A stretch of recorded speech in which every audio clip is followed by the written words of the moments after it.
Baik, kita mulai. Selamat pagi. Assalamualaikum warahmatullahi wabarakatuh.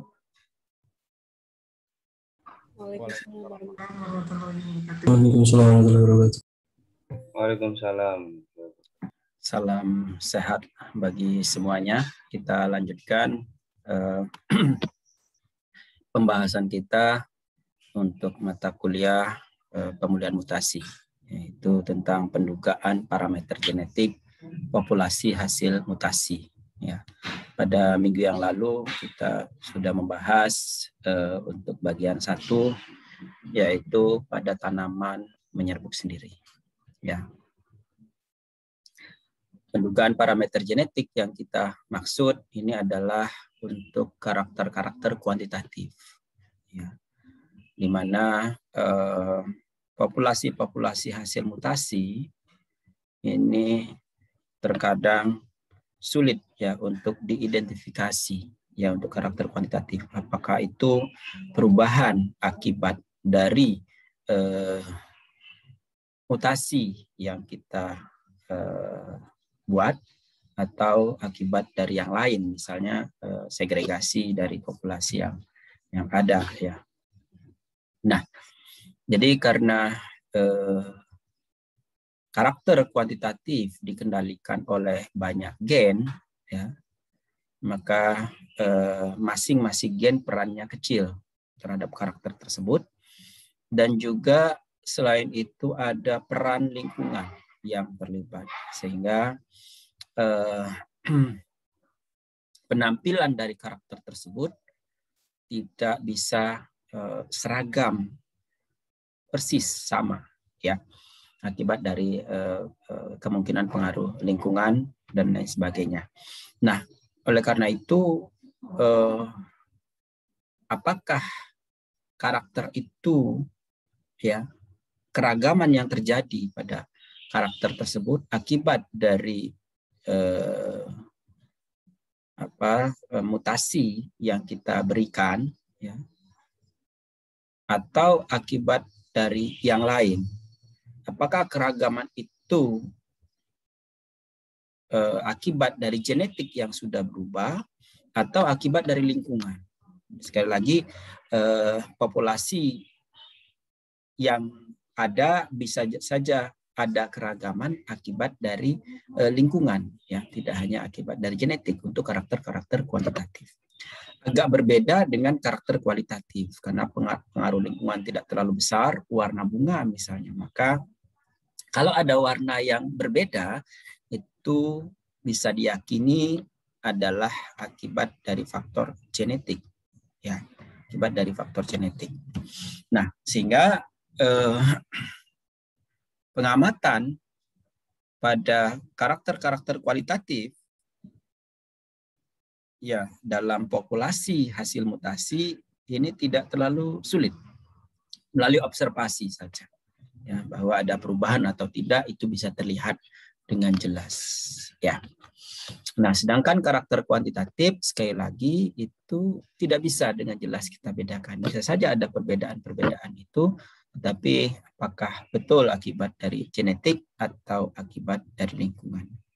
Lebih jauh lagi, akibat dari genetik itu apakah genetik aditif atau non aditif? Non aditif itu apakah dominan atau epistasis? Nah, jadi perlu kita menggunakan pendugaan-pendugaan, ya, yang melalui analisis-analisis yang ada. Nah, tentu dirancang sedemikian rupa agar tujuan dari pendugaan itu dapat tercapai. Jadi misalnya pada minggu yang lalu kita rancang, ya, penanaman di lapangan, ya.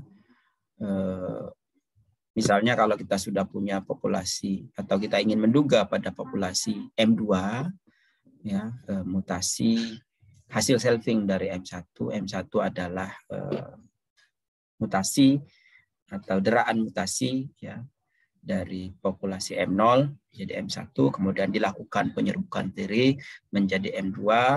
Nah, populasi M2 itu ditanam, dan M2 itu adalah akibat dari genetik dan lingkungan. Ya. Nah, agar kita bisa mengetahui bagaimana apakah ragam itu disebabkan oleh genetik, ya seberapa besar ragam itu disebabkan oleh genetik, maka kita tentu perlu menduga ragam lingkungan. Nah, untuk menduga ragam lingkungan, maka populasi-populasi yang terlibat tidak boleh ada perbedaan genetik, sehingga harus melibatkan galur murni. Nah, galur murni yang terlibat di situ ya adalah tetua. Yang terbaik adalah tetua-tetuanya. Tetua berupa galur murni, sehingga kita bisa mempelajari ragam-ragam yang ada itu akibat dari genetik atau lingkungan. Sehingga kalau ada keragaman, ya, tetua galur murni itu harusnya kan seragam. Kalau ada perbedaan keragaman, maka keragaman itu bisa diyakini akibat dari lingkungan. Nah, karena menduga lingkungan, maka kita rancang sedemikian rupa agar populasi-populasi M2 yang ditanam di lahan tersebut, ya luasan lahan tersebut, di antara itu ada M0, ada tetua, ya. Jadi lingkungan-lingkungan yang menjadi tempat tumbuh dari M2 itu diduga oleh M0, sehingga M0 kita harus sebar, ya. Semakin luas M2, semakin banyak populasi M2 yang akan kita gunakan, maka berarti M0 akan semakin banyak, akan semakin ulangannya mungkin tidak cukup 3, barangkali harus lebih dari 3 agar bisa tercover untuk semua lingkungan yang ada. Itu saya kira filosofi itu harus Anda Bapak Ibu semua pahami, ya, bukan hanya ulangannya derajat bebasnya misalnya tidak boleh 0 gitu, jadi ulangnya tidak boleh 2, tapi juga harus dipahami bahwa dalam hal ini kita menduga faktor lingkungan. Karena menduga faktor lingkungan dan faktor lingkungan itu menjadi menjadi faktor pengurang nanti dalam perhitungan, ya, faktor yang harus dikeluarkan dalam pendugaan ragam genetik, ya. Jadi kalau M2 itu peran ragam genetik dan lingkungan, maka peran ragam lingkungan harus dikeluarkan di situ kalau ada, ya, maka kita bisa menduga ragam genetik, sehingga betul-betul kita yakini tidak ada lingkungan yang tidak diduga, lingkungan yang tidak tercover oleh populasi-populasi galur murni di M0 tadi. Nah, apakah kadang ada pertanyaan, apakah tetua-tetua, apakah bisa kita gantikan, ya, galur murni tetua kalau misalnya tetuanya sudah tidak bisa kita peroleh lagi? Kadang-kadang kita ada masalah dengan tetua galur murni. Bisa jadi masalahnya karena diberinya hanya sedikit atau mati, atau juga kalau kita bekerja dengan perusahaan tertentu yang mereka tidak ingin plasma nuvanya keluar, sementara kita sudah mulai menguji di lingkungan yang di luar perusahaan, kadang-kadang tetua tidak akan diberikan, tidak boleh diberikan ke pihak lain, misalnya tidak boleh ditanam, khawatir akan salah gunakan oleh pihak lain, tidak boleh ditanam di luar perusahaan. Nah, ini menjadi masalah. Tomat misalnya, kami pernah bekerja sama dengan PTBC, itu tetua-tetua tidak bisa kita tanam di IPB, ya, kita harus tanam. Alternatifnya memang kita kalau ingin menggunakan tetua itu kita tanam di perusahaannya, ya, mereka mau menerima itu. Tapi kalau terpaksa harus bertanam di IPB, maka berarti tetua tidak bisa ditanam, gitu ya. Nah, karena tetua tidak bisa ditanam, apakah bisa kita menduga tanpa melibatkan tetua? Nah, kita akan menduga faktor lingkungan sesungguhnya, ya, menduga faktor lingkungan dari faktor genetik yang ada tadi. Kalau dia betul-betul berupa galur murni, kita ingin menduga faktor lingkungan, maka kalau terpaksa bisa kita gunakan galur murni yang lain, tetapi yang mempunyai perform yang mirip, ya. Karena misalnya kalau bobot buah kita gunakan yang bobot buah besar, kalau nanti kita akan gunakan yang bobot buahnya kecil, nanti ada faktor-faktor yang nanti berbeda barangkali, ya. Jadi usahakan performnya mirip agar kita bisa menduga faktor lingkungan yang betul-betul faktor lingkungan tanpa ada pengurang yang lain, nanti ragam yang lain, begitu. Dan harus galur murni tentunya, begitu. Nah, jadi hal-hal semacam itu barangkali perlu dipahami ya, filosofi dalam bagaimana kita menduga ragam genetik dan ragam lingkungan. Ada pertanyaan untuk yang minggu yang lalu? Belum ada, Prof, dari saya, Prof. Belum ada ya. Baik. Nah, pada minggu ini, pada hari ini kita akan mendiskusikan tentang populasi tanaman monyet silang dan populasi tanaman yang membiak secara vegetatif. Ya. Nah, ini kalau tanaman menyerbuk sendiri itu relatif mudah kita mendapatkan galur murni, begitu ya. Karena varietas-varietas yang dilepas ya, atau secara alami dia sudah menjadi galur murni sehingga kita bisa memperoleh galur murni dengan mudah. Tidak demikian halnya dengan tanaman menyerbuk silang. Jadi kita harus membuat dia menjadi galur murni. Nanti kita akan lihat. Nah, jadi satu, pemanfaatan data tetua dan turunan ini mirip dengan menyerbuk silang minggu yang lalu. Kemudian rancangan persilangan Norkaluna 1, 2, dan 3 sebetulnya bisa dipakai. Evaluasi daya gabung, itu daya gabung umum maupun daya gabung khusus, bisa berbagai cara saya kira kita juga bisa lakukan. Jadi misalnya daya gabung umum menggunakan top crossing, daya gabung umum dan khusus menggunakan dialel, menggunakan line tester, begitu ya, masih bisa dipakai gitu ya. Jadi kalau misalnya dia berupa galur murni. Tapi kalau tidak berupa galur murni, maka kita bisa menggunakan North Carolina. Ya. Nah, kemudian untuk yang membiak vegetatif, kita gunakan metode Kelton, Smith, dan Level, dan kemudian pemanfaatan data analis seragam. Jadi ada 6 yang akan kita diskusikan pada hari ini. Nah, jadi pada 4 kelompok pertama itu adalah tanaman menyerbuk silang. Ya.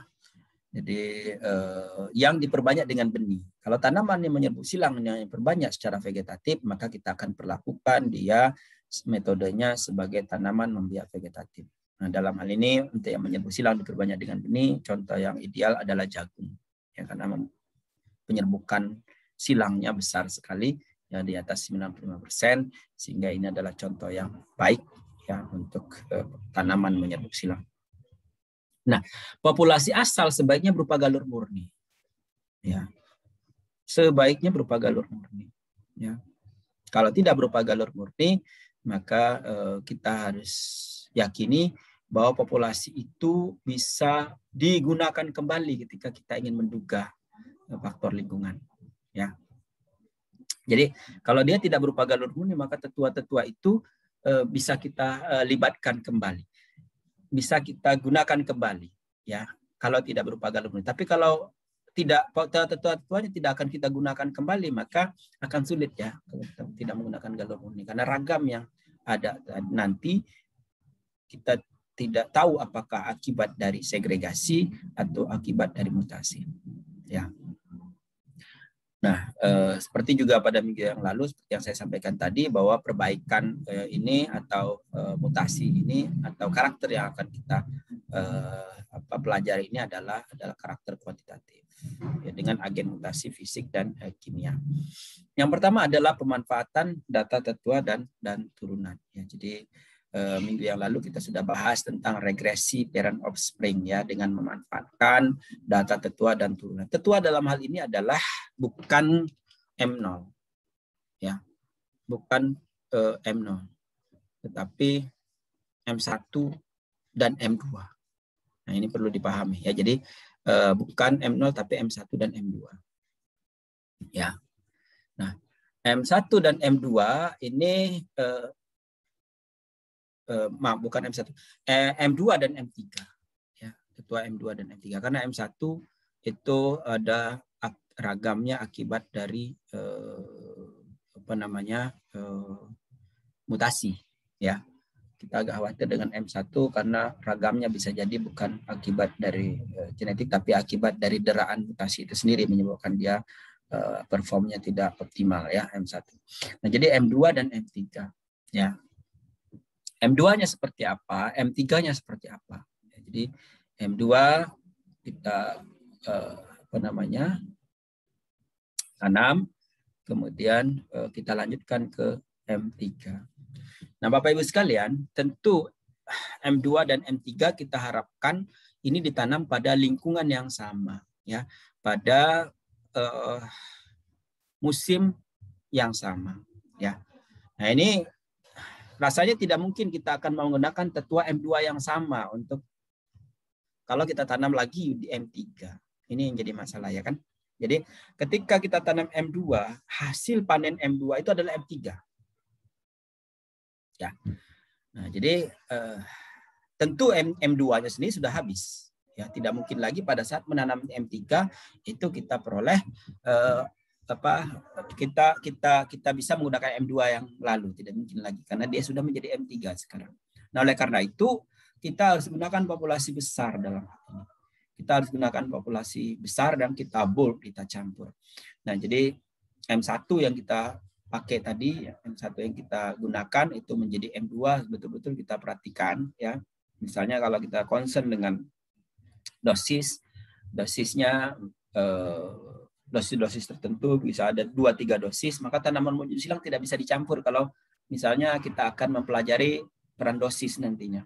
Jadi harus kita pisah, dosis A, dosis B, dosis C harus terpisah lokasinya, ya, agar nanti pada saat shelving itu tidak terganggu masing-masing dosis. Kalau kita ingin mempelajari dosis, tapi kalau tidak bisa kita campur saja, ya. Jadi kita campur dosis semuanya, yang penting akibat dari mutasi itu saja barangkali. Atau kalau kita ingin langsung dosis DLD 50 itu lebih baik. Jadi mohon Bapak Ibu perhatikan tidak mencampur dosis-dosis itu kalau kita ingin mempelajari nanti peran dosis tanaman monyet silang. Kita langsung saja fokus kepada dosis yang LD 50 misalnya, kan dosis yang sama, kemudian di M1 kita tanam, jadilah M2, dipanen semua di M1 jadi M2. Nah, M2 ini adalah populasi yang harus cukup besar begitu, ya. Misalnya 200 tanaman minimal, ya.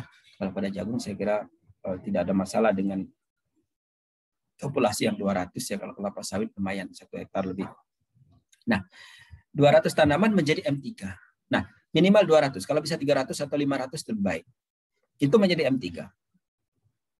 Nah, pada saat kita menanam M3, kita perlu menanam M2 lagi. Nah, M2 ini adalah M2 yang dari M1 kembali tadi. Jadi M1 menjadi M2 itu kita ambil sebagai sampel 300. Populasi besar seharusnya kalau kita bulk M1 benih-benihnya itu kita jadikan ditanam 300 atau 500 tanaman M2 di sini, maka kita ambil lagi M2 ditanam lagi harusnya kalau kita ingin menduga parameter genetik secara keseluruhan harusnya sama. Begitu. Ya. Dengan catatan semua harus di-bulk dan dijadikan satu. Ya, sehingga wakil dari M2 ini itu sama. Populasi performnya harusnya sama. Perform parameter genetik maksud saya. Nah, jadi ketika kita tanam di M3, maka M2 ini kita ikutkan. Begitu. Sehingga M2 dan M3 ditanam pada waktu yang bersamaan, lalu kemudian faktor lingkungan dan faktor musim itu bisa kita bisa eliminasi. Ya. Nah, kalau kita ingin penasaran juga apakah M2 sekarang dengan M2 sebelumnya itu sama atau tidak gitu, ya, faktor ini, atau kalau kita ingin lihat bagaimana musim terlibat di situ, maka M2 sekarang dengan M2 yang dulu itu bisa kita bandingkan begitu, seperti apa performanya. Itu saya kira bisa menjadi kajian tersendiri nanti, ya. Nah, lalu kemudian kita amati, ya, semua yang 300 tanaman itu baik itu ragam, ya. Tentu yang kita amati adalah peubah-peubah yang diukur, ya, yang ditimbang dan lain sebagainya, tinggi tanaman misalnya, bobot dan lain sebagainya, ya. Nah, dari peubah-peubah itu nanti kita akan dapat ragam tetua dalam ini adalah M2. Kemudian ragam turunan itu adalah M3. Kovarian antara tetua jadi M2 dan M3 artinya di sini itu adalah yang menjadi kovarian. Jadi kovarian M2 dan M3 dibagi dengan ragam M2. Itu adalah B. Dan B dalam hal ini adalah 2 dikali B untuk tanaman monyet silang berarti, ya. Itu adalah heritabilitas arti sempit. Ya.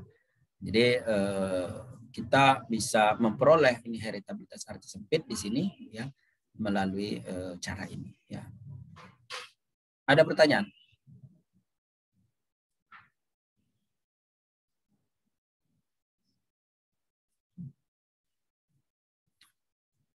Nah, sekali lagi bahwa filosofi bahwa bagaimana cara filosofi dari populasi-populasi itu menjadi sangat penting.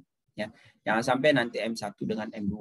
M1 itu kan keragamannya bukan akibat dari genetik, ini akibat dari yang lain-lain ya M1, M3 dan M2 ke M3 tidak dilakukan seleksi ya Bapak Ibu, langsung saja diambil dilanjutkan ke M3.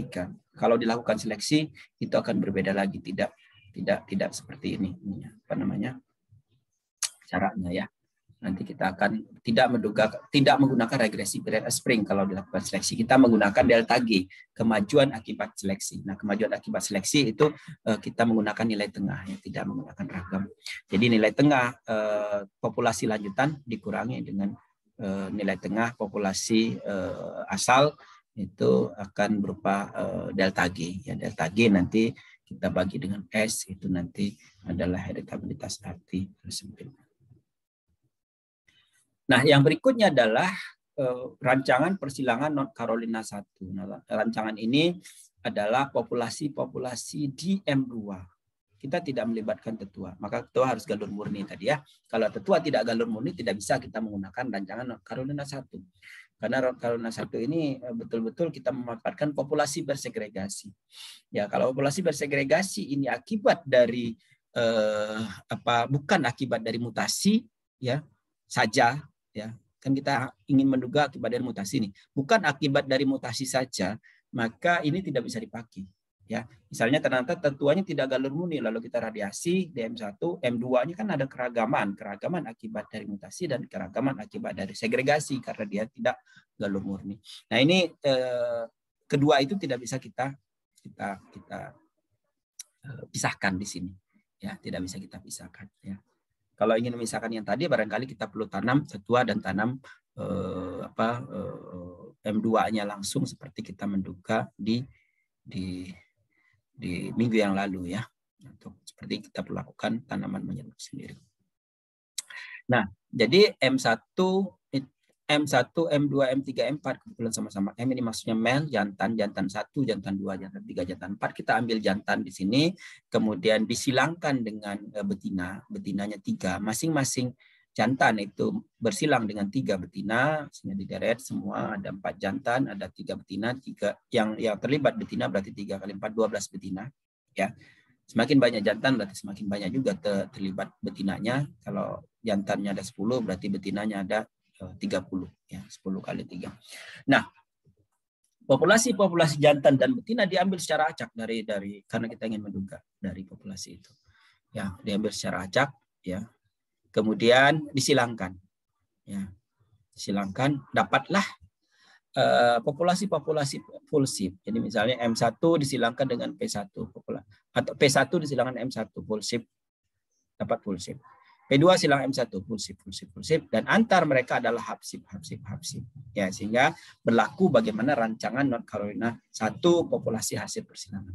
Nah, fulsip ini masing-masing persilangan kemudian ditanam. Nah, tanaman itu nanti akan kita duga parameter genetiknya seperti apa, sehingga set-set populasi yang kita bentuk itu bisa kita duga sumber keragaman blok, jantan, betina dalam jantan. Sehingga nilai harapannya adalah bisa seperti ini. Jadi kuadrat tengahnya M3, M2, M1, maka nilai harapan untuk lingkungan adalah ragam E, nilai harapan untuk betina di dalam jantan adalah ragam E ditambah R dikali ragam F per M.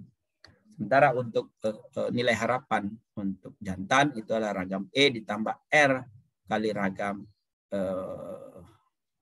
betina dalam jantan ditambah RF ragam jantan. Nah, nilai harapannya seperti ini berarti populasi kita menggunakan model acak. Setiap ada nilai harapan di samping ini, Bapak Ibu mohon diperhatikan ya. Setidaknya kalau Bapak Ibu menggunakan nilai harapan untuk menduga sesuatu, berarti kan kita akan explore lebih lanjut kuadrat tengah. Maka modelnya adalah model acak. Kalau dia model tetap, itu biasanya akan tidak seperti ini membuat ininya. Nah, oleh karena itu saat menguji M3, karena dia menggunakan model tetap, model acak ya, saat kita menggunakan M3 ini, M2 di sini, saat kita menguji jantan ini berarti M3 dibagi dengan M2, bukan M3 dibagi M1, uji F-nya ya. Ini mau diperhatikan kalau kita menguji menggunakan SAS misalnya. Karena SAS, kalau SAS itu M3 per M1 langsung. Dia SAS itu fix model ya. Jadi M3 per M1. Jadi karena dia menggunakan model acak dan kuadrat tengah harapannya seperti ini, maka ini kan adalah M2. Ya.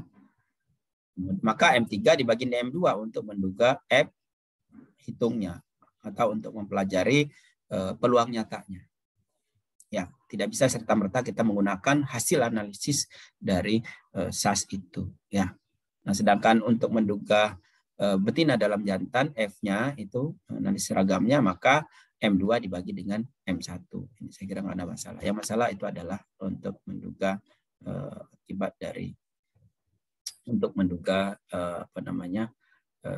ragam dari jantan. Ada pertanyaan? Saya izin bertanya, Pak. Silakan, Mas Fariza.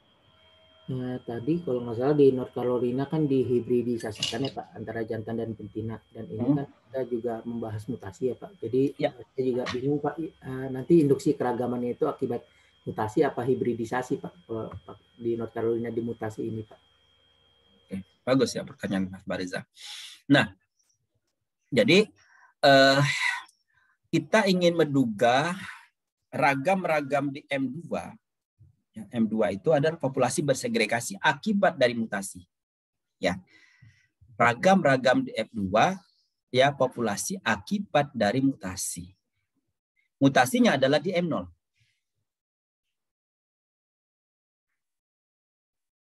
Mutasinya adalah di M0. Mutasinya dari M0 ke M1. M1. Nah, dari M1 kita selfing, dapatlah M2 ini. M2 ini yang akan kita jadikan sumber untuk meng-create ya, untuk membuat rancangan persilangan. Ya. Oleh karena itu saya katakan M0 harus galur murni. M0 harus satu galur murni. Tidak bisa galur murni lalu dicampur ditanam berdekatan, nggak bisa. Itu nanti akibat dari persilangan antar galur murni itu nantinya. Ya. Jadi betul-betul M0 itu galur murni, lalu kemudian galur murni itu yang diinduksi keragamannya melalui mutasi sehingga menjadi M1 dan M2. M2 ini yang kita saling silangkan di antara mereka. Jadi keragaman di M2 itu akibat dari mutasi, itu yang kita ingin duga sesungguhnya. Akibat dari mutasi itu parameter genetiknya seperti apa. Ya. Nah, demikian juga kalau misalnya akibat dari persilangan. North Carolina 1 itu adalah persilangan F2 yang kita pakai. F2 itu berarti persilangan antara A dan B. Persilangan antara A dan B itu adalah galur murni. Sehingga North Carolina ingin menduga akibat dari persilangan dua galur murni itu menjadi F2, dan F2 itu yang diduga, yang dirancang persilangannya North Carolina 1 ini. Ya, itu kira-kira Mas Fariza. Bisa dipahami? Berarti kita untuk ininya tadi menggunakan M2 ya Pak, yang udah bersegregasi. Ya, M2 yang bersegregasi akibat dari mutasi. Ya. Nah, oleh karena itu pemilihan M2 itu harus secara acak untuk menduga populasi M2. Kan menduga populasi, kalau di tanaman menyerbu sendiri kan menduga populasi M2, amatin satu-satu lalu dikurangi dengan M0 gitu ya. Gitu. Nah, ini tidak, M2 itu kita gunakan untuk menduga lebih lanjut ya,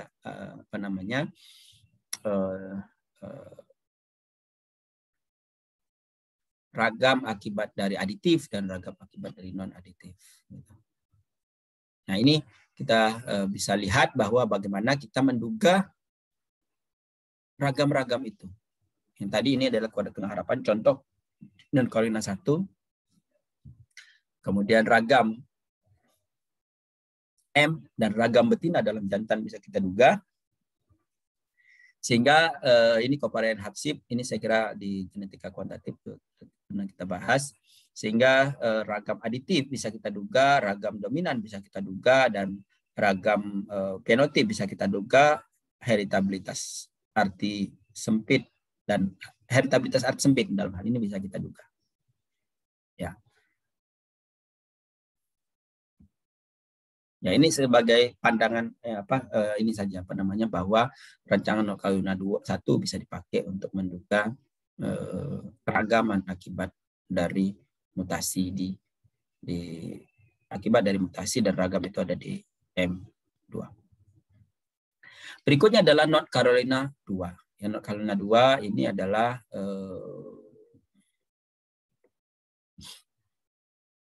mirip line tester, mirip line tester. Line tester juga mirip seperti ini ya. North Carolina 2, M1 disilangkan dengan F1, F2, F3, M4. Ini adalah populasi M2, populasi selfing dari M1.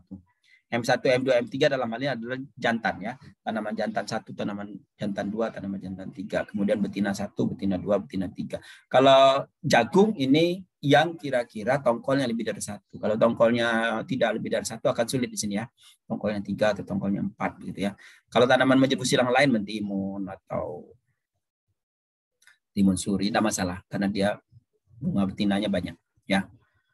Tapi kalau jagung yang bunga betinanya hanya 1, ini akan sulit karena betinanya bisa 3, bisa 4 begitu ya, dalam diserbuki oleh satu jantan. Nah ini yang seperti ini juga dipakai juga oleh ikan ya. Ikan itu kan hanya ada betina dan jantan sehingga dia menggunakan North Carolina 2 ini atau line tester ini, atau mereka sebutnya adalah faktorial ya. Persilangan faktorial. Ini kan mirip-mirip faktorial nih. M1 kali M dikali F ya.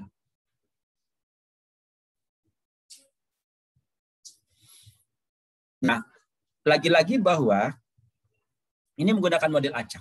Ketika ada nilai harapan EMS itu adalah model acak, bukan model tetap. Karena nilai harapan ini seperti ini. Ketika model acak maka bisa kita lihat di sini ya. Untuk mendapatkan ragam M jantan, maka yang terlibat di sini adalah ragam interaksi, ragam betina dan jantan. Maka berarti pengujian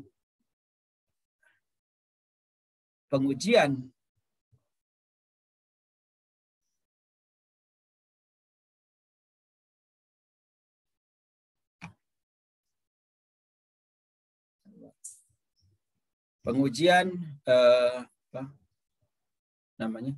Ini pengujian jantan, maka M4 dibagi dengan M2 dalam membuat F hitung ya. Di metode statistik saya kira Bapak Ibu sudah tahu ya bagaimana mencari F. F itu adalah kuadrat tengah perlakuan dibagi dengan kuadrat tengah galat. Nah, kuadrat tengah galat ini dalam hal ini bisa berubah-ubah. Kalau dia modal acak, maka kuadrat tengah galatnya sesuai dengan ini, sesuai dengan yang kuadrat tengah harapan. Dalam hal ini berarti M2. Untuk betina juga begitu, M3 dibagi dengan M2. Sehingga nanti kalau menggunakan SAS itu harus diarahkan. Tesnya dengan apa? Gitu ya, uji lanjut, bukan uji lanjut ya. Tes itu berarti kan ke arah mana galatnya, gitu ya. E-nya yang mana, gitu ya. Tes apa dengan apa? H-nya apa, E-nya apa. Sehingga dia akan mengarahkan ke sana. Ya. Kalau menggunakan SAS, kalau menggunakan R barangkali bisa tanya dengan Pak Willy bagaimana cara kita mengarahkan bahwa pembagi galatnya tidak galat yang biasa. Lalu dari informasi ini saya kira kalau ini tinggal dikurang-kurangi untuk menjadi ragam M itu dikurangi dengan M2, untuk menjadi ragam F itu dikurangi dengan M2 juga. Ini adalah M1 ragam lingkungan sehingga kita bisa peroleh informasi ini ya. Nah, ragam aditif itu diperoleh, ragam dominan diperoleh, heritabilitas bisa diperoleh. Ada pertanyaan mengenai North Carolina 2?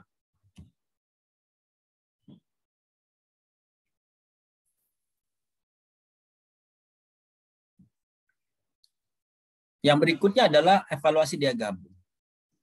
Nah, ini daya gabung bisa menggunakan top cross, bisa menggunakan dialel, bisa menggunakan line tester.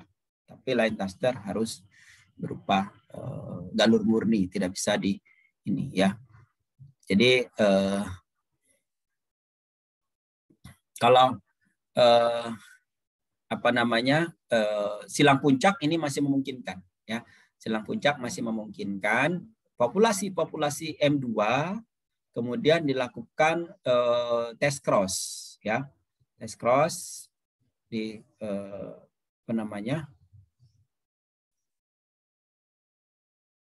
dengan varietas berseri bebas sebagai penguji ya, silang puncak. Nah, turunan-turunan itu nanti akan dievaluasi bagaimana. Tentu M2 yang terlibat ini harus diambil secara acak ya. Ambil secara acak bagaimana ya. Dan dari top cross itu akan kelihatan bagaimana seperti apa daya gabungnya. Nah, kalau kita menggunakan analisis dialel, maka berarti populasi hasil mutasi ini harus dimurnikan dulu, di selfing lagi, baru kemudian di crossing menggunakan dialel. Ini akan memerlukan waktu yang panjang ya.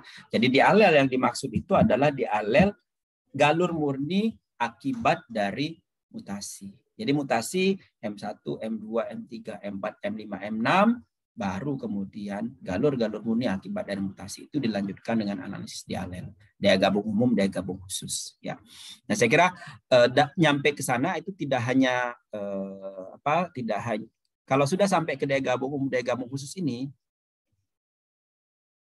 ya, daya gabung umum, daya gabung khusus akibat dari dialel dan top cross tidak hanya mempelajari parameter genetik, tapi juga daya gabung umum, daya gabung khusus kaitannya dengan tetua-tetua hibrida. Ya, nah, jadi bisa kita cek bagaimana ini ya, apakah ada yang promising jadikan hibrida. Nah, kalau misalnya kita akan menggunakan dialel kait dengan hibrida, maka tetua-tetua yang terlibat itu tidak bisa dalam satu populasi. Jadi harus dengan populasi-populasi lainnya, begitu ya. Populasi-populasi yang kita gunakan lainnya. Nah, Bapak Ibu sekalian, perlu dipahami kalau Bapak Ibu menggunakan tanaman menyerbu silang ya dalam dikreat dengan mutasi ya, dikreat dengan pemulihan mutasi ini, keragaman akibat mutasi ini harus diperhatikan ya, bahwa tanaman-tanaman menyerbu silang itu akhirnya adalah hibrida ya. Akhirnya nanti adalah hibrida, sehingga kalau kita dapatkan satu yang tahan, misalnya kalau kita akan mendapatkan yang tahan dan toleran terhadap sekaman lingkungan biotik maupun abiotik, maka kita itu bukan merupakan final, itu bukan merupakan akhir dari varietas ya, bukan merupakan finalnya varietas, tetapi itu adalah tetua untuk hibrida. Karena akhir dari varietas menyerbu silang adalah hibrida. Jadi tetua hibrida yang akan kita pakai. Oleh karena itu nanti kita akan evaluasi lagi daya gabung umum, daya gabung khusus. Kita akan evaluasi lagi mana kira-kira pasangan yang pas untuk mendapatkan hibrida yang pas. Jadi kalau Anda menggunakan teknologi mutasi itu adalah sebagai antara untuk mendapatkan karakter-karakter itu. Nah, apakah karakter-karakter itu nanti akan bisa terekspresi, bisa dengan mudah dijadikan hibrida, ini harus Bapak Ibu pelajari lebih lanjut. Apakah karakter-karakter itu dominan atau resesif? Kalau dia kuantitatif, kalau dia kualitatif. Dominan apa resesif? Jagung manis misalnya. Jagung manis itu kan akibat dari mutasi juga. Nah, karena dia akibat dari mutasi, maka dia resesif di situ ya. Homozigo resesif yang menyebabkan dia manis, sehingga kita harus buat sedemikian rupa populasi-populasi tetua jantan dan betinanya adalah mempunyai alel-alel yang resesif yang sama, sehingga ketika dihubungkan keduanya maka dia akan bisa menjadi tetap homozigo resesif. Ini menjadi perhatian Bapak Ibu kalau nanti sementara mutasi itu akan menghasilkan sesuatu yang bersifat resesif, yang sering terjadi seperti itu. Nah, kalau dia karakternya kuantitatif, maka ini menjadi tidak mudah. Kita harus cross dengan yang lain.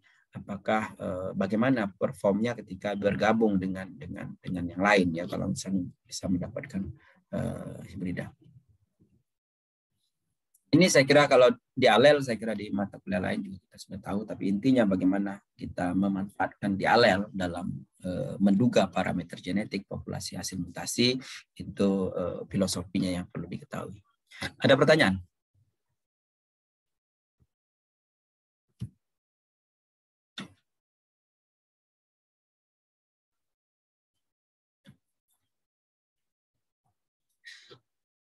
Yang berikutnya adalah tanaman biak vegetatif. Yang tanaman biak vegetatif ini adalah tanaman dapat menghasilkan biji namun lebih sering berbanyak secara vegetatif, fakultatif, anggrek misalnya, mangga, karet. Tanaman hanya dapat diperbanyak secara vegetatif, ya vegetatif obligat, ya contohnya manggis atau pisang. Nah, dua-duanya sebetulnya bisa dilakukan mutasi, tapi untuk pendugaan parameter genetik harus kita perhatikan lebih lanjut apa yang terjadi begitu ya. Nah,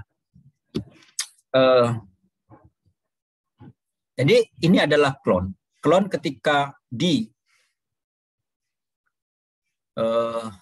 mutasi M1 menjadi di radiasi atau di dera dengan agen mutasi, maka jadi M1. M1 diseleksi di antara individu-individu klon. Individu-individu klon itu, maka hasil dari yang terbaik itu jadi klon 2. Nah, kalau kita tidak melewati fase biji, ya, tidak melewati fase biji, maka berarti populasi hasil mutasi itu betul-betul harus kita yakini dalam satu individu, ya, sel-selnya itu semua mempunyai susunan genetik yang sama. Ya. Kalau diperbanyak dengan biji, saya kira mudah karena nanti embrio itu berasal dari satu sel menjadi pembelahan mitosis dan lain sebagainya, dari ujung akar sampai ke ujung daun mempunyai susunan genetik yang sama. Semua sel itu mempunyai susunan genetik yang sama kalau diperbanyak dengan biji. Tapi kalau tidak, yang vegetatif ini kan yang dilakukan radiasi, ya, yang dilakukan deraan kimia. Sehingga banyak sel yang terlibat di situ yang berubah. Banyak sel yang terlibat di situ yang kemungkinan berubah akibat dari mutasi. Sehingga kalau itu dilanjutkan terus sel itu membelah, maka masing-masing sel yang berubah itu akan menghasilkan turunan yang berbeda-beda. Menghasilkan sel anak yang berbeda-beda. Belum turunan ya, masih sel anak yang berbeda-beda dalam satu individu. Sehingga kita perlu stabilkan ini. Stabilkan itu artinya mutannya di dalam itu perlu kita stabilkan. Caranya adalah kita harus lakukan pembiakan vegetatif secara terus-menerus menggunakan bagian organ sekecil mungkin. Jadi misalnya kalau Anda melakukan mutasi radiasi pada stek cassava, singkong misalnya, stek singkong sepanjang 30 cm atau 20 cm, kemudian diradiasi di situ, ya. Nah, jadi sepanjang sel itu, apalagi di sel-sel dekat-dekat titik tumbuh, itu semuanya mengalami deraan mutasi, deraan radiasi. Sehingga ada kemungkinan dia berubah. Nah, jadi ketika ditanam stek singkong itu, maka muncul tunas. Dan tunas itu berarti sel-selnya banyak di situ. Dan setiap sel dari tunas itu mempunyai susunan genetik yang berbeda-beda. Ya. Nah, oleh karena itu ketika dia tumbuh singkong, tumbuh sampai ke atas, maka kita lanjutkan. Ya, perbanyakan menggunakan stek yang kemudian kita sebut dengan M1V1. Jadi kita lanjutkan M1, kemudian kita lanjutkan M1V1 di sini, kita lanjutkan ke M1V2. dengan cara mengambil stek di bagian tengah atau ujung kalau bisa. Kalau karena ujung susah untuk diregenerasi, kita ambil yang tengah. Jangan bagian bawah. Karena bagian bawah itu adalah bisa saja itu masih bagian dari mutasi M1V1 tadi. Maka kita ambil M2, M1V2 sekecil mungkin yang bisa dia tumbuh. Jadi kalau dia bisa tumbuh 20 cm, maka gunakan 20 cm. Kalau 30 cm, gunakan 30 cm. Jadi kalau dia tumbuh 20 cm, jangan kita gunakan 30 cm. Karena makin besar stek yang terlibat, maka sel-sel yang terlibat makin banyak. Jadi sekecil mungkin. Di kultur jaringan saya kira gitu juga. Planlet yang terlibat itu jangan terlalu panjang ukuran planletnya untuk di subkultur, untuk diregenerasi setiap kali subkultur. Di dalam hal ini tidak hanya subkultur biasa, tapi melakukan regenerasi sehingga M1V2 menjadi M1V3, M1-nya tetap ya, M1V4. Nah, kita harapkan ini sudah mulai, nih M1V3 sudah mulai mengerucut pada sel-sel tertentu, M1V4 itu sudah mulai lama, kalau bisa menjadi M1V5. Sehingga kalau kita lihat namanya, sel-sel yang terlibat di sini, semua ini daun gitu ya, sel-sel yang terlibat di sini mempunyai susunan genetik yang sama, baru bisa kita evaluasi. Kalau tidak, kalau susunan genetik yang beda-beda, tidak bisa kita evaluasi. Satu individu tanaman berarti mempunyai sel yang berbeda-beda. Karena itu kita fixkan dulu menjadi M1V5. Itu kalau menggunakan stek. Di kultur jaringan saya kira juga begitu, menjadi M1V5. Dengan catatan kalau di kultur jaringan tidak hanya mesubkulturkan begitu saja, merubah media tanam, tapi juga harus mengambil bagian dari tanaman itu sekecil mungkin yang bisa dia tumbuh. Ya, sehingga kita melakukan stabilisasi. Jadi mutan stabil namanya. Ada pertanyaan? Pak, saya izin bertanya kembali, Pak. Ya, silakan. Misalnya ini kasusnya untuk misalnya kayak Thalasseias, Pak, hasil mutasi, Pak. Radium. Nah, itu kan kadang-kadang nggak hanya stek ya, Pak, anakan gitu. Berarti anakannya itu dicacah-cacah sekecil mungkin lagi ya, Pak? Yes. Jadi kalau kita ternyata anakan atau bibit ya, kita kaladium itu kita radiasi begitu ya, kemudian kita tanam, maka nanti umbinya tadi kita cacah-cacah kecil, sekecil mungkin yang mampu dia masih tetap tumbuh, jangan sampai menjadi tidak tumbuh, itu nanti kita perlakukan menjadi sampai M1V4 tadi, Mas Barita. Ya, M1V4 barangkali sudah mulai stabil barangkali. Agar nanti kalau dia ada variegata misalnya ya, kalau kaladium kan kita harapkan ada variegata atau ada warna-warna yang berbeda, itu stabil, kita lanjutkan pada generasi berikutnya di stabil. Jangan sampai bagian-bagian variegata itu berbeda dengan bagian-bagian yang lain, bagian-bagian yang warna berbeda itu berbeda dengan bagian lain, sehingga ketika kita perbanyak kembali hilang dia. Itu menyebabkan dia hilang, ya, menyebabkan dia tidak terwariskan istilahnya, ya, kimera ya. Yang tidak terwariskan itu. Nah, sehingga kita fixkan dulu baru kita. Jadi jangan senang dulu kan perbanyakan vegetatif berbeda di M1V2. Belum tentu karena sel-selnya kan berbeda-beda. Maka kita harus evaluasi yang betul itu ya, yang kita sudah yang nanti akan kita sebut dengan calon klon itu pada M1V4. Karena M1V2 itu walaupun ada keragaman, belum tentu nanti bisa lanjut ke M1V3. Karena sel-selnya berbeda-beda. Sehingga kita harus cacah-cacah kecil, baru kita nanti lanjutkan evaluasi. Ya, terakhir kalau tidak ada perbedaan lagi, artinya tidak ada perbedaan gini. Kita M1V4, kita lanjutkan M1V3, keragamannya sudah tidak terlalu tinggi. Nah, kalau keragaman tidak terlalu tinggi, maka berarti sudah mutan stabil. Itu kira-kira. Ya, gimana Mas Bariza? Iya Pak, tapi ya kalau penjual dijual aja Pak, karena untung. Jual aja. Lalu nanti pembeli yang tertipu. Kok ketika dilanjutkan perbanyakan vegetatifnya tidak sama lagi. Iya. Ya kadang-kadang begitu diradiasi, begitu dapat keragamannya dijual aja gitu. Ketika diperbanyak oleh pembelinya sudah tidak sama lagi gitu ya. Salah sendiri diperbanyak kata penjualnya.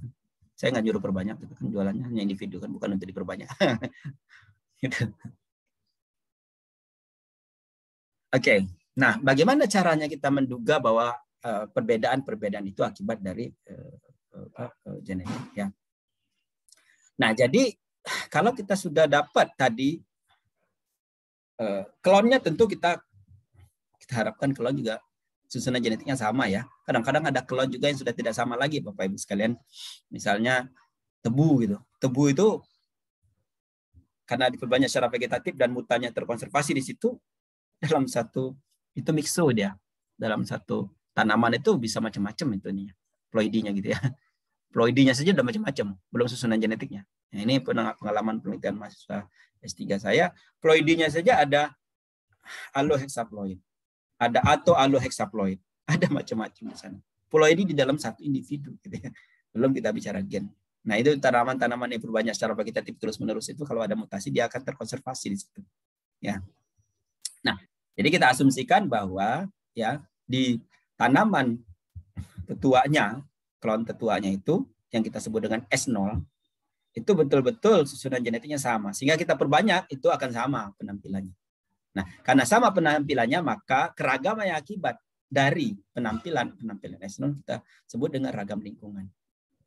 Ya. Sementara akibat dari S1 tadi yang sudah fix, yang sudah stabil dari M1 ke M4, ya, itu disebut dengan S1 namanya banyak gitu ya. Kalau Mas Bariza menggunakan kaladiumnya banyak gitu ya. Sebagainya itu jadi ragam S1. Ragam S1 itu akibat dari keragaman akibat dari mutasi dan karena kita tanam di lingkungan itu akibat dari lingkungan kita kita kurangi dengan ragam lingkungan ya, ragam S0, maka itu menjadi ragam genetik sehingga heritabilitas arti luas itu bisa diperoleh akibat dari itu. Tak perlu nggak heritabilitas arti sempit? Tidak perlu. Tanaman biovegetatif tidak perlu kita cari heritabilitas arti sempit, mau ragam aditif, mau dominan, tidak ada gunanya. Yang penting adalah bahwa perform itu akibat dari genetik. Karena mau aditif, mau dominan, kita bisa kita bisa pertahankan ya penampilannya menggunakan vegetatif. Ya. Jadi tidak perlu kita cari ragam aditifnya bagaimana Pak? Cara mencari tidak perlu lagi. Karena kita memang tidak memerlukan itu. Aditif dan dominan itu kalau kita perbanyak dengan biji. Ya. Vegetatif tidak. Yang penting apakah penampilan itu adalah akibat dari genetik atau bukan. Itu saja yang kita perlu yakin. Nah, ini salah satu caranya. Ini contohnya ya, anggrek diperbanyak secara vegetatif, kemudian dapatlah ragamnya, ragam M0 di sini ragam M1. M1 itu artinya klon gitu ya. Dapatlah heritabilitas arti luasnya 0,5. Nah, atau yang kedua karena klonnya banyak ya, klonnya banyak, maka klon itu langsung kita pakai untuk ragam genotip, tidak perlu lagi tetuanya. Klonnya itu langsung ya. Klon-klon yang hasil tadi hasil mutasi tadi yang sudah stabil kita rancang sedemikian rupa ya, tentu ada ulangannya, ada blok ya, sehingga klon-klon tadi yang sudah stabil itu kita satu klon misalnya sudah stabil, klon berasal dari tempat lain sudah stabil dan sebagainya. Nah, klonnya banyak, ada ulangan, ada tanaman di dalam ulangan, maka kita bisa menggunakan analisis ragam. Nah, seragam yang sederhana. Ini klonal itu miriplah ragam genotip, ragam klonal dan sebagainya, sehingga ragam C itu diperoleh dari ya ini M2 dibagi dengan M1. Ya, contohnya. M2 dibagi dengan M1. Ini M2 dibagi dengan ragam C-nya adalah 330 berapa itu?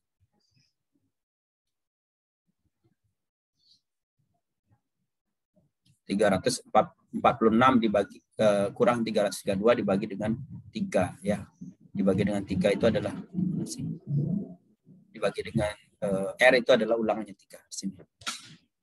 Ya. Ada pertanyaan? Prof. Syukur sedikit. Ya, silakan. Nah, mungkin pertanyaannya kan sedikit kurang masuk topik, tapi semoga masih bisa diberikan pencerahan terkait karakter kualitatif dan karakter kuantitatif gitu, Prof.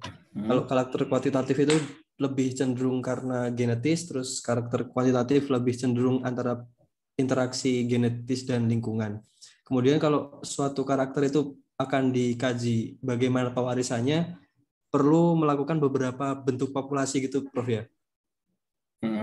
apabila populasi yang kita miliki hanya satu, berarti tidak akan mungkin bisa melakukan pendugaan karakter tersebut dipengaruhi oleh lingkungan atau dipengaruhi oleh genetis ya, Prof ya? Kalau populasinya satu. Betul. Nah, kalau populasinya satu populasi kemudian diradiasi, gitu kan ya, dilakukan gen mutasi, justru kita bisa mempelajari ragam akibat dari genetik atau akibat dari lingkungan tadi, ya, Mas Eko. Jadi keunggulannya dari mutasi itu satu populasi kita bisa duga, tapi kalau persilangan kan nggak bisa, harus ada lawan, harus ada jantan dan betina kalau persilangan kan, ya, untuk menduga ragam parameter genetiknya harus begitu. Nah, kalau dari radiasi satu populasi saja kalau kita punya satu cukup untuk menduga ragam lingkungan, ragam genetik akibat dari mutasi tentunya. Jadi satu populasi diradiasi, radiasi di selfing kalau dia menyebut sendiri, ya, lalu dapatlah M2. Nah, ragam M2 itu adalah ragam fenotip dan ragam fenotip itu adalah ragam genetik dan lingkungan. Sementara ragam tetua adalah ragam lingkungan, walaupun cuma satu populasi. Dari situ kita bisa menduga ragam akibat dari genetik, perubahan genetik akibat dari deraan radiasi. Ya. Nah, kalau banyak populasi, ya nggak apa-apa. Populasi A kita duga, populasi B kita duga, populasi C kita duga, sehingga kita bisa mendapatkan informasi lebih lanjut. Dengan catatan bahwa populasi-populasi itu yang memang yang galur murni atau sesuai dengan kaidah-kaidah yang sudah kita jelaskan tadi. Demikian saya kira, Mas Eko. Baik, Prof. Ya. Jadi tidak demikian dengan pendugaan parameter melalui persilangan, tidak bisa satu populasi. Kalau persilangan selain daripada harus lebih dari satu populasi, harus distinct karakternya untuk menduga bagaimana gen-gen yang terlibat dalam karakter itu, panjang dengan pendek, merah dengan putih, dan lain sebagainya. Ya, itu Mas Eko ya. Berarti misal dari itu populasinya didapatkan dari embrio rescue gitu, tetap harus menggunakan populasi yang lain gitu, Prof ya? Kalau embrio rescue itu berarti penyelamatan embrio dari interspesifik ya. Betul. Nah, dari populasi interspesifik itu masih agak kalau akan kita duga parameter genetiknya ya akibat dari persilangan interspesifik itu agak sulit ya, karena dia tidak berlaku Mendelian genetik ya. Tidak berlaku, maksud saya dia tidak punya pasangan yang pas di situ karena genomnya berbeda, antar spesifik kan genomnya berbeda. Karena genomnya berbeda maka dia tidak berpasangan. Tidak bisa kita analisis secara Mendelian di interspesifik populasi. Di itu kan penyelamatan embrio tadi berarti interspesifik. Nah, jadi untuk hasil-hasil penyelamatan embrio tadi yang terpenting adalah kita deskripsikan tetua betina, tetua jantan, kita bandingkan secara deskriptif saja. Ya, untuk karakter-karakter yang diamati begitu. Tidak bisa kita misalnya lanjutkan ke F2 juga perlu penyelamatan embrio juga ada kemungkinan. Atau di backcross perlu penyelamatan embrio juga. Biasanya kita backcross ke tetua-tetua yang berulang. Tetua berulang itu adalah tanaman budidaya. Nah, jadi interspesifik itu agak berbeda ya Mas Eko, karena dia persilangan antar spesies dan mempunyai gen namanya berbeda sehingga pola segregasinya akan berbeda. Yang lebih pas kalau penyelamatan embrio atau ini Anda bisa analisis secara molekuler barangkali bagaimana pola-pola itu terjadi, band-band yang tercipta di situ. Ya. Nah, biasanya yang kita lakukan adalah bagaimana data deskriptif saja. Ya, dibandingkan dengan tetua-tetuanya, data deskriptif 50% sudah sama misalnya dengan karena dia jantan dan betina maka kemiripannya 5% dengan betina, 5% dengan jantan. Tidak bisa kita duga parameter genetik di situ. Ya. Ada lagi yang lain?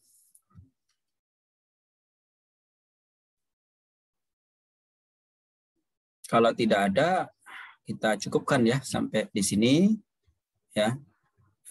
Diskusi kita dan saya sudah menyampaikan sesuai dengan amanah 2 kali pertemuan. Ya, mohon maaf kalau ada kekurangan.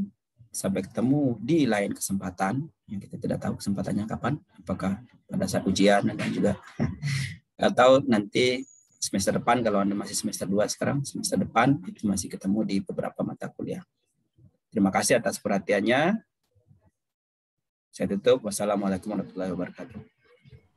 Waalaikumsalam. Waalaikumsalam warahmatullahi wabarakatuh.